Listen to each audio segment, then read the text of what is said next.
बिस्मिल्लाहिर्रहमानिर्रहीम। अस्सलाम वालेकुम। कैसे मिजाज हैं आप लोगों के? उम्मीद है आप सब लोग बिल्कुल ठीक होंगे। मैं भी आप लोगों की दुआओं से बिल्कुल ठीक हूँ और बहुत ज़्यादा थकी हुई हूँ, रात भर से जाग रही हूँ क्योंकि आप लोगों में से बहुत सारे लोगों को ऑलरेडी पता होगा कि मेरी वालदा और मेरी बहन जो हैं वो ईद की छुट्टियों पे गई हुई थी पाकिस्तान, और वापस आने के लिए 3 दफ़ा टिकट अपने चेंज करवा चुकी थी, मगर हर दफ़ा यही होता था कि क्वारंटाइन, आपको पता है पिछले पूरा जून जो है वो 14 दिन का क्वारंटाइन था, और यही एक उम्मीद थी, आइडिया था कि भाई बहुत जल्दी जो है ये ख़त्म हो जाएगा। लेकिन अनफॉर्चुनेटली ये ख़त्म नहीं हुआ पाकिस्तानियों के लिए। लेकिन ये खुदा का शुक्र है कि आधा हो गया है, यानी 2 वीक के बजाय 1 वीक का उन्होंने कर दिया। कहने को तो 10 दिन का है, मगर अगर आप 7th डे पे अपना PCR टेस्ट करवाते हैं और नेगेटिव आती है रिपोर्ट तो आपको घर जाने की इजाज़त होती है।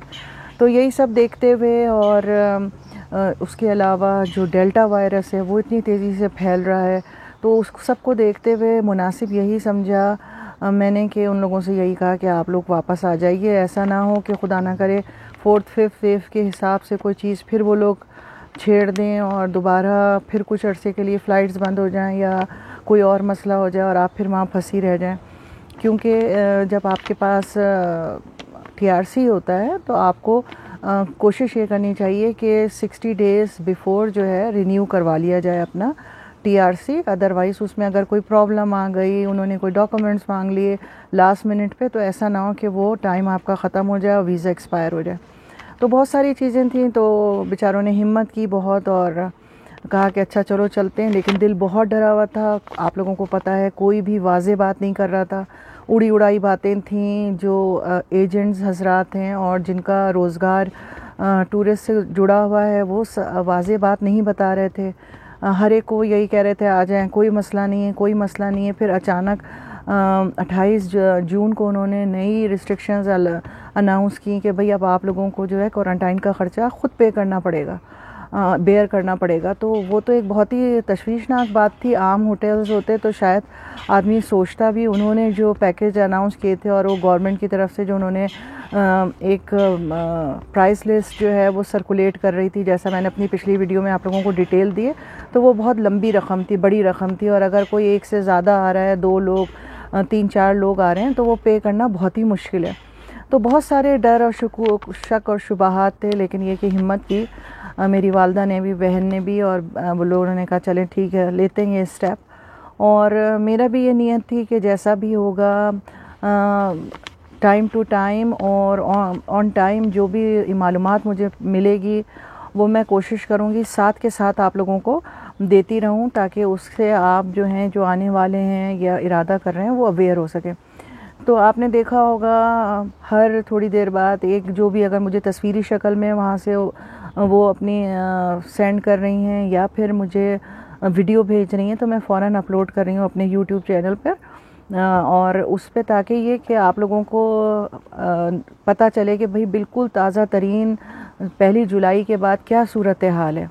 तो वो इंशाल्लाह ताला मज़ीद तफसीलात जो हैं मैं कोशिश यही करूँगी कि मैं उन्हीं की ज़बानी आप लोगों को वीडियो सेंड करूं, क्योंकि वो ज़्यादा बेहतर बता सकती हैं। और उसके बाद जब वो अपनी सारी बता देंगी तो फिर मैं अपने तौर से, क्योंकि जो वो बातें भूल जाएंगी या हम आपस में जो एक मुझे वो मालूमात देंगी बातों के दौरान और क़िस्से के दौरान और रिपीट करने के दौरान, तो अगर कोई चीज़ होगी तो मैं ख़ुद भी वीडियो अपलोड कर दूँगी उस सिलसिले में।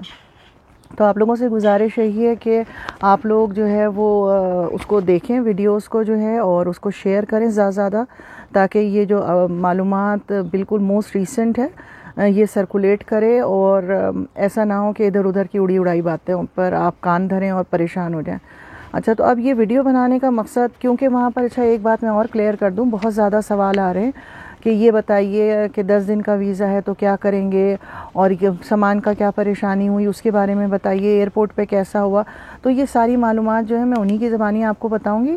प्रॉब्लम ये है कि जब आप वहाँ क्वारंटाइन सेंटर में जाते हैं तो 15-20 घंटे बाद आपको एक्सेस मिलता है इंटरनेट वाईफाई का।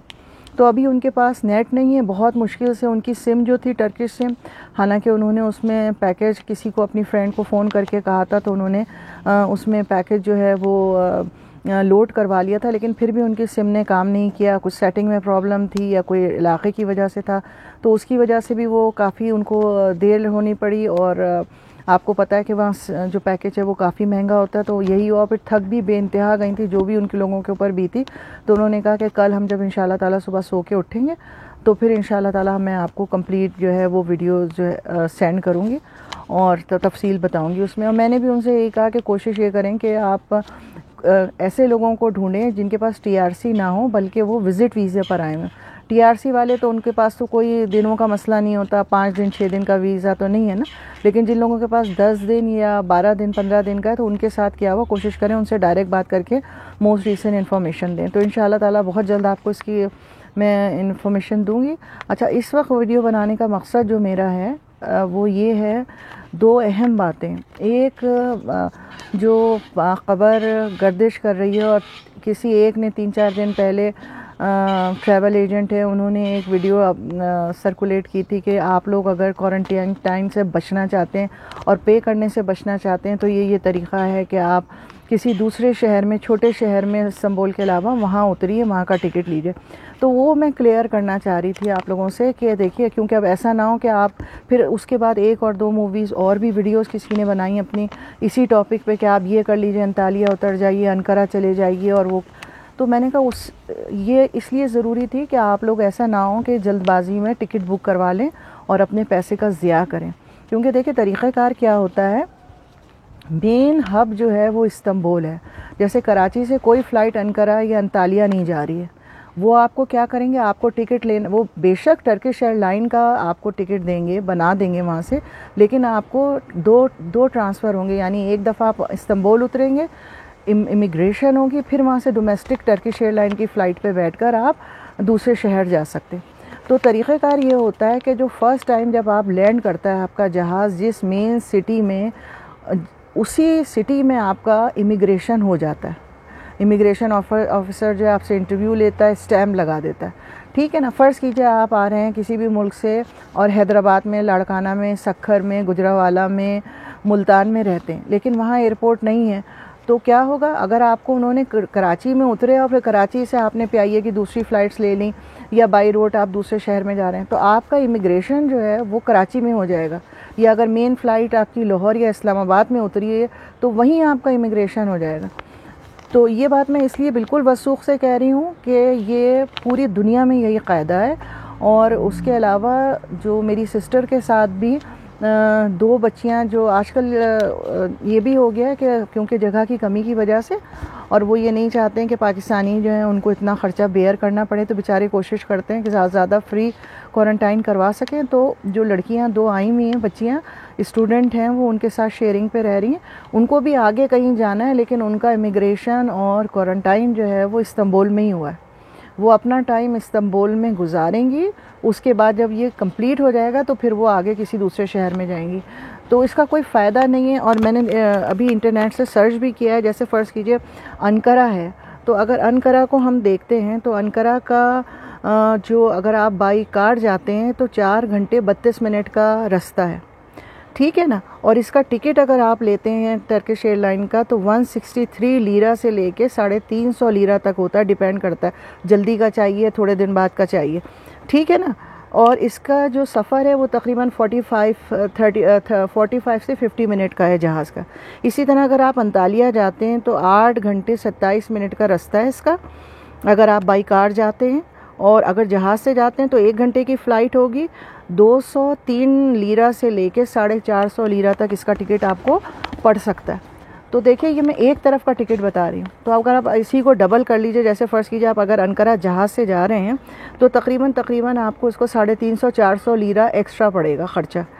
और अंतालिया अगर आप जा रहे हैं तो तकरीबन अगर आप मिनिमम भी रखिए तो 600-650 लीरा आपको टिकट पड़ेगा सफ़र करने, और डिपेंड करता है रश का टाइम है या क्या है। तो ये अपने पैसे बर्बाद करने से तो आपको बहुत बेहतर है। और क्योंकि मुझे पता है अच्छी तरह से कि वो आपको इस्तांबुल में ही जो है वो क्वारंटाइन करवाएंगे, वो आपको आगे नहीं जाने देंगे, तो फजूल है टाइम करना।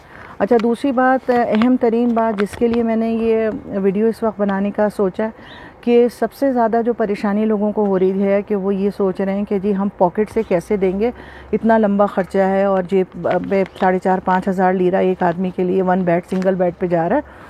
तो उसके लिए भी यही है कि मेरी सिस्टर ने ये कहा कि जब वो एयरपोर्ट पे पाकिस्तान एयरपोर्ट पे गई तो वहाँ इमिग्रेशन ऑफिसर्स ने बहुत रूडली कहा कि हम आपको वापस भेज देंगे, आपको हम जहाज़ पे नहीं बैठने देंगे अगर आपने इस फॉर्म पे सिग्नेचर नहीं की जिसमें आप ये लिखेंगे अपनी हैंड राइटिंग पे कि हम तुर्की जा रहे हैं और अपना तमाम होटल का ख़र्चा, तमाम अखराजात अपने ख़ुद उठाएंगे, ख़ुद बेयर करेंगे। तो उसने बेचारी बहन ने मेरी घबरा के फ़ौरन मुझे रात को फ़ोन किया। वहाँ तो सुबह हो रही थी, यहाँ पे रात थी, तो उन्होंने कहा कि भाई हम बताएं क्या करें। मैंने कहा नहीं तुम फ़िक्र नहीं करो, सिग्नेचर कर दो, कोई बड़ी बात नहीं। इसी तरह जब माशाल्लाह से ये लोग यहाँ आए हैं इस्तांबुल में तो किसी भी इमिग्रेशन ऑफिसर ने उनसे ये नहीं कहा, ना कोई परफॉर्मा दिया, ना कोई फॉर्म दिया, ना उनसे ये पूछा कि आप होटल में रहना चाहती हैं या आप कहाँ। डायरेक्ट उनको बिठाया एक जगह और उनसे एक फॉर्म ज़रूर फिल करवाया जिस पे उनके आईडी कार्ड नंबर्स और जो भी उनका पासपोर्ट नंबर था या किमलिक नंबर था, घर का एड्रेस, मदर्स नेम, जो जनरल इन्फॉर्मेशन होती है अपने रिकॉर्ड के लिए, वो उन्होंने नोट की और एक जगह बिठा दिया और उसके बाद फिर जो है वो क्वारंटाइन सेंटर में ले गए। तो वो जो ये सारा प्रोसेस है मैं उन्हीं की ज़बानी आपको ये वीडियो पे बताऊंगी कि ये सब वो तफसील से बताएं कितना टाइम लगा, किस तरह गए, बस की सर्विस कैसी थी, तो ये सब चीज़ें वो आपको बताएंगी कि किस तरह होगा। अच्छा, दूसरी बात यह कि फ़ोन की सिम कोशिश यही करें, अगर आप टूरिस्ट हैं और थोड़े अरसे के लिए जा रहे हैं तो एयरपोर्ट से सिम ले लें, थोड़ी महंगी मिलेगी। वरना जो है लोगों से मालूमात यही हुई हैं कि वहाँ पर जो है वो टर्किश सिम क्वारंटाइन सेंटर में बहुत आसानी से मिल जाती है।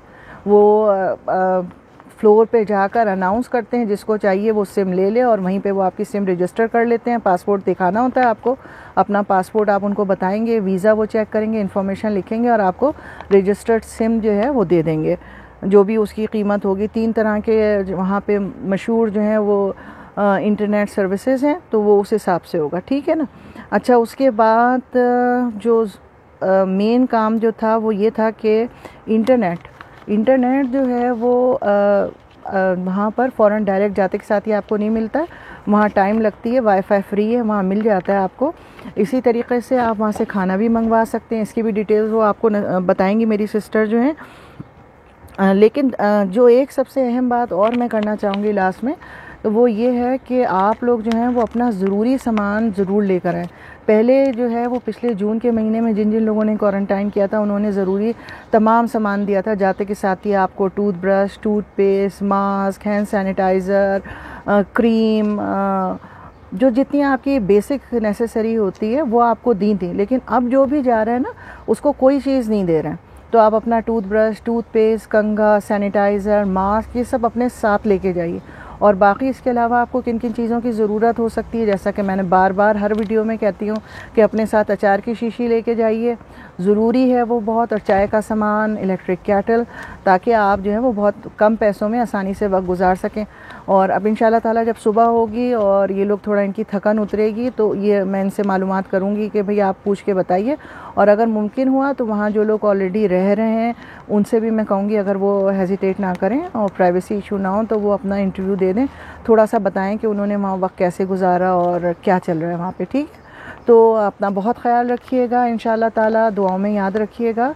और लम्हे ब लम्हा जो है मैं आपको इंशाल्लाह ताला इन्फॉर्म करती रहूँगी। ज़्यादा शेयर कीजिए और प्लीज़ आप लोग माशाल्लाह इतने सारे लोग जो है वो वीडियोस देखते हैं और लेकिन कमेंट्स नहीं करते हैं, तो कमेंट ज़रूर करें तो थोड़ा सा अंदाज़ा होता है कि भाई आप लोग क्या सुनना चाहते हैं।